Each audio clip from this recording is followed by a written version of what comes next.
Vendilion Click, Fairy Imposter, Spellstutter Sprite. No matter the card, fairies in MTG exist as small meddling creatures that disrupt, surprise, or outright destroy an opponent's plan with a simple trick. Players may often see this as helpful, whether it's disrupting an opponent's tempo, hand, or manipulating their deck. However, this manipulation and trickery often comes at a cost. You see, not all fairies are helpful beings. You may not want to journey to the bottom of the garden. Enter the Tribes of Lorwyn on MTG Folklore.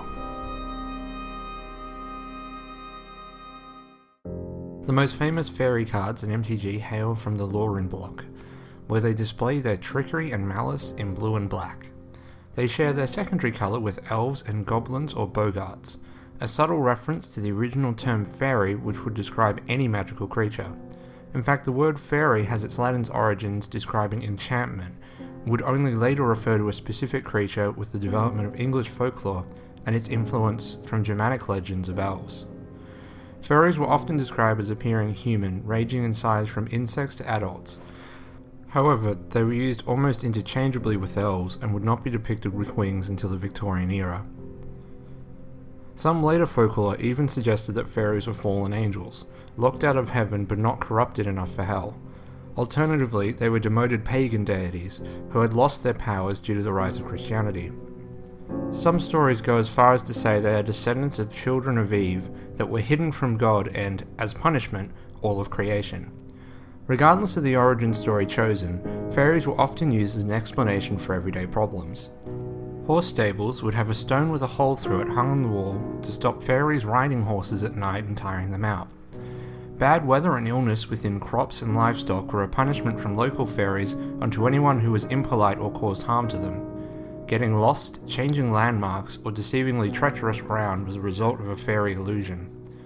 They were powerful creatures capable of granting good luck or cursing their enemies, manipulating the minds and worlds around them along with the past and future. As your library is often considered an allegory to your conscious mind in MTG, it's no surprise that fairy cards manipulate your deck while slowly draining you in the process. Blue for control, black for power. Another important aspect of folklore introduced in Lorwyn is shapeshifters or changelings, creatures that can have any creature type and hence can pretend to be any member of any tribe. They can pretend to be human.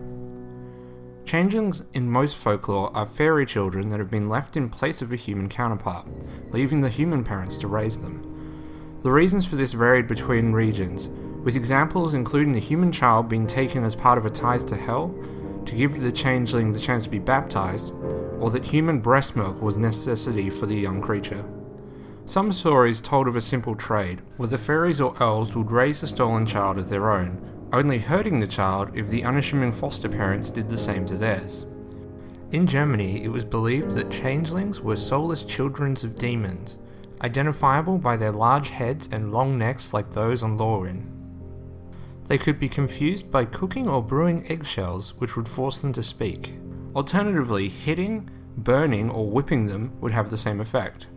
Similarly, in Wales, a changeling child was considered to initially appear human, but become increasingly uglier as it ages, followed by aggressive or erratic behaviour.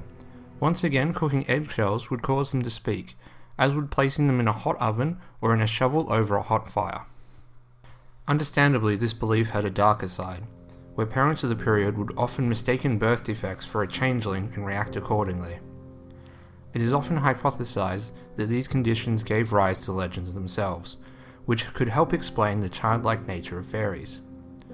Legends suggest that fairies or elves have a compulsion to count small objects such as seeds or grains, similar to the symptoms of an autistic child. The same could possibly be said of their mood swings and erratic behavior. The landscape of Western Europe would continue to reinforce these legends. Small secluded gardens and glens, like on Lorwyn tribal lands, to this day provide a sense of magic and awe to visitors, while small naturally occurring phenomena such as fairy rings continue to defy logic upon first viewing. Comprised of a ring or arc of mushrooms, fairy rings occur when a small grouping of fungus begin to spread outward and then exhaust the available nutrients in the centre. This gives a surprisingly accurate circle that often contains dark or dead grass in its centre. Folklore suggests that these are instead caused by fairies dancing in a circle, and hence entering or disturbing this ring will bring you bad luck. One Irish legend tells of a farmer building a barn on a fairy ring despite the protest of his neighbours. That night he was struck senseless, calling on a local fairy doctor to break the curse. The farmer says that he dreamed that he must destroy the barn. In Ireland, similar traditions extend to the commonly found remains of medieval ring forts and fairy trees, where even today farmers will actively avoid damaging these structures out of fear of a curse. So the next time you kick over a toadstool, remember, real fairies don't need a splinter twin to overwhelm you.